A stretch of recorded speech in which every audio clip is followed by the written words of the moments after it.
गिबियावनो बयनिसिमबो बैसागु फैबाय थानाय बैसागु बोथोर गोदान बोथोर फैबाय दङ जोंहा दा बेखौ नोजोर थिनानै आंनि गोसो गोरबोनिफ्राय बयनिसिमबो गाहाम हामलायनाय बावहरबाय दा नैबे जोंहा कख्लाबारि हालामारि रंजालि बैसागु फालिथायनि जा मेल बे मेलखौ सामलायनाय मानगोनां आफादगिरि आरो बेवहायनो बाहागो लाफैनो हानाय एक्स एम सि एल ए बिथां मानगोनां अलिबादा आरो एकदम समाज मावथि सेनियर मस्ट जोंहा अय ब्रह्म दादि आरो बेवहायनो ज' जाफैनाय माखासे समाज मावथि मानगोनां बिथांमोन आरो जोंहा दालाइसा एबसुनि फरायसा आफादनि मावथि सोद्रोमा बिथांमोन दा जा हाबाफारिखौ लानानै रायलायदों जेनेबा बिबान गोजाम आफादखौ सेफायनानै गोदान आफाद दानाय जेनेबा नर्मेलि बेयो जेनेबा जायो नाथाय आं बेयाव सानफिनदों नैबे समा जेनेबा एसे गोलाव जानाय मोनबाथाय एसे एडभान्स जानाय मोनबाथाय साबसिन जागौमोन दा दानायनि उनाव नैबे गोदान आफाद दायोबाथाय एसे गोनो गोथो जागोन नामाथाय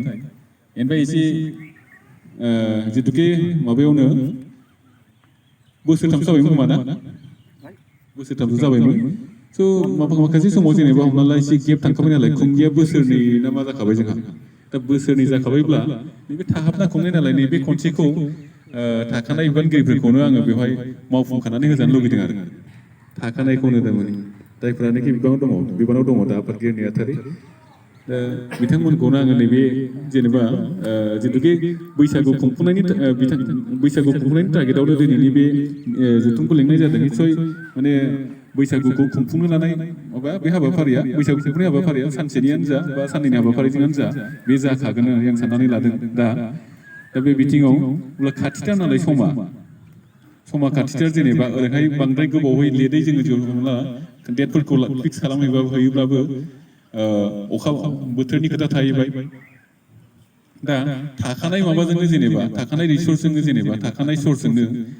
मावफुंनो थांनायाव दा थाखानाय बिबानगिरिफोरानो मावफुंलाङोबाथाय निस्सय आंनि बायदिबाथाय बारा गिदिर माने थान जानाय नङा मोनदां थारमाने बेखौ सानदों आरोखि दा जायखिजाया आंनि बायदिबाथाय थाखानायखौनो मैन हिसाबै जायो आफादगिरि नेहाथारि बिथांमोना दं माखासे माबायाव गोदान सोदेरना लानानै नङा होमबा गोदान सोदेरना लानानै मावलांबानो जागोन होनना सानदों आं थारमाने नङाबा गोदानै माबा